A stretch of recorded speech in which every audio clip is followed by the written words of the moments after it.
बहुत पहले की बात है, एक पेशेंट मेरे पास आया कि वो डॉक्टर बात कर रही हैं बच्चे का ईसीजी निकालेंगे।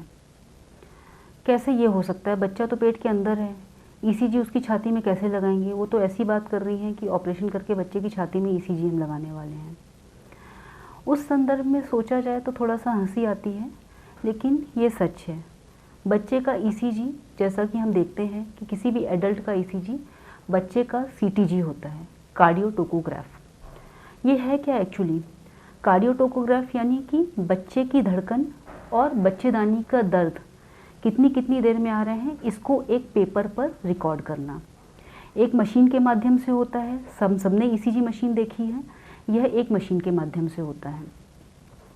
करना कब है, हमारे मन में ये सवाल आता है। तो सामान्यतः अगर हम बात करें तो ऐसी कोई भी प्रेगनेंसी जिसमें कॉम्प्लिकेशन है, जैसे कि बच्चे की ग्रोथ कम है, बच्चे का आसपास पानी कम है, बच्चे की खून की दौड़ान कम है, बच्चे के मूवमेंट कम हो रहे हैं, मदर को ब्लड प्रेशर हाई है, मदर को डायबिटीज़ है, कुछ भी ऐसी समस्या जो भी आपके कॉम्प्लिकेशन है, तब हमें सीटीजी की ज़रूरत पड़ती है। या फिर आपको लेबर पेन्स आ रहे हैं, तब हमें सीटीजी की ज़रूरत पड़ती है। कोई बहुत मुश्किल प्रक्रिया नहीं है, एक बहुत छोटी सी मशीन है और उसके साथ 2 प्रोब हैं।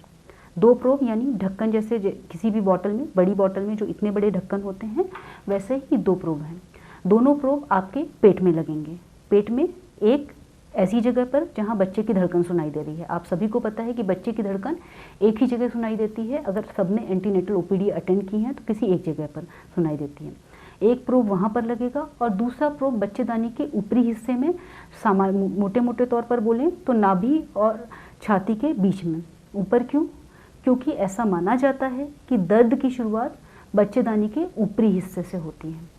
इन दोनों प्रोब को चिपकाया जाएगा आपकी बॉडी से, या तो स्टिकिंग मीडिया से, या फिर एक इलास्टिक बैंड आता है जो पूरे एब्डोमेन में रैप होकर दोनों प्रोब को होल्ड करता है। अगर जुड़वा बच्चे हैं तो 2 बच्चों की धड़कन के लिए 3 प्रोब लगेंगे, दो बच्चों की धड़कन के लिए, और टोको प्रोब एक ही लगेगा।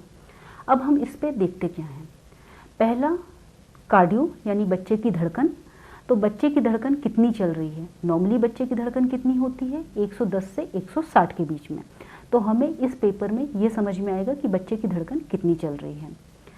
जब भी बच्चा मूव करता है, मूवमेंट होते हैं, धड़कन ऊपर जाती है। ऊपर जाना अपने आप में अच्छी चीज़ है। 10 मिनट में यह सामान्यतः 2 माना जाता है। तो अगर ऐसे धड़कन ऊपर जा रही है, ये अपने आप में अच्छा साइन है। इसको हम रिएक्टिव यानी कि अच्छा सीटीजी बोलते हैं। दूसरी चीज़ हमें धड़कन में ये भी देखनी है कि कहीं धड़कन नीचे तो नहीं जा रही है।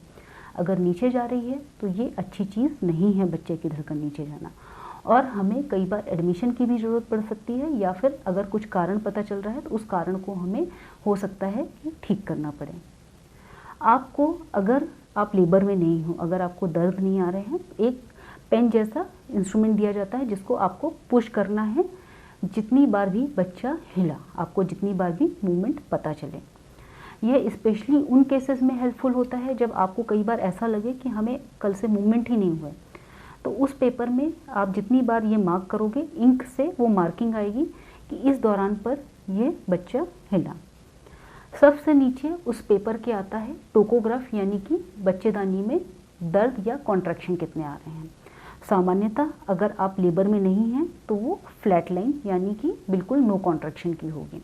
लेकिन अगर आपको दर्द आ रहे हैं तो जैसे बच्चे की धड़कन ऊपर जाती है, वैसे ही ये लाइन भी ऊपर जाएगी और ये हमें बताएगी कि आपको कितने दर्द आ रहे हैं और कितने समय के लिए आ रहे हैं, जो आपकी डिलीवरी प्रोसेस के दौरान हेल्पफुल रहेंगे कि हम यह निर्णय ले सकें कि हमें दर्द और बढ़ाने की ज़रूरत है कि नहीं। सामान्यतः एक डिलीवरी प्रोसेस में हमें जो दर्द चाहिए होते हैं 10 मिनट में 3 से 5 के बीच में चाहिए होते हैं। तो ये भी अपने आप में एक डिसाइडिंग फैक्टर है। जो आपकी धड़कन की मॉनिटरिंग चल रही है उसमें कंटिन्यूस आवाज़ आती रहती है, ठक ठक ठक ठक ठक करके, ये आप सभी को सुनाई देती है। तो आप खुद भी जब ये सुन रहे होते हो तो आप खुद भी कई बार बता सकते हो कि अभी धड़कन तेज हुई यानी बच्चे ने मूवमेंट किया, अभी धड़कन धीरे हो रही है, तो आप देखिए कि क्या है। अब बात आती है कि ये टेस्ट होता कितनी देर तक के लिए है। अगर एंटीनेटल पीरियड में, यानी कि आपकी सामान्य जांच के दौरान ओपीडी में हमें ऐसा लगा कि आपको सीटीजी की ज़रूरत है, तो यह 10 से 40 मिनट के बीच में होती है। 10 से 40 मिनट क्यों? क्योंकि 40 मिनट बेबी की स्लीप साइकिल होती है। कई बार अगर 10 मिनट में धड़कन ऊपर नहीं गई, यानी रिएक्टिव नहीं आया, तो 40 मिनट तक सीटीजी देखा जाता है। अगर आप लेबर में हैं तो मोटे मोटे तौर पर हमें ये मान के चलना है कि हर घंटे जो है होना है अगर सीटीजी ठीक चल रहा है। अगर धड़कन टेस्ट में कोई भी प्रॉब्लम चल रही है तो कंटिन्यूस सीटीजी, और अगर ख़राब और ठीक नहीं चल रहा है तो हो सकता है किसी निर्णय की स्थिति में हम पहुँचें। बहुत इम्पॉर्टेंट चीज़ यह है कि अगर सीटीजी चल रहा है डिलीवरी के दौरान, तो आप इस चीज़ के लिए बहुत रिलैक्स रहें कि आपका बच्चा पूर्णतया निगरानी में है। सेकेंड स्टेज यानी कि जब डिलीवरी की प्रोसेस हो रही होती है तब सीटीजी पूरी तरह बंद नहीं किया जाता, तब यह कंटिन्यूसली चलता रहता है। जब भी हम डिलीवरी प्रोसेस के लिए जा रहे हैं तो हमारी कोशिश हमेशा यही होनी चाहिए कि हम ऐसे हॉस्पिटल का चुनाव करें जहाँ पर सीटीजी मशीन है, क्योंकि सीटीजी मशीन आपको कोई पेन नहीं करता, आपका बच्चा पूर्णतः निगरानी में है।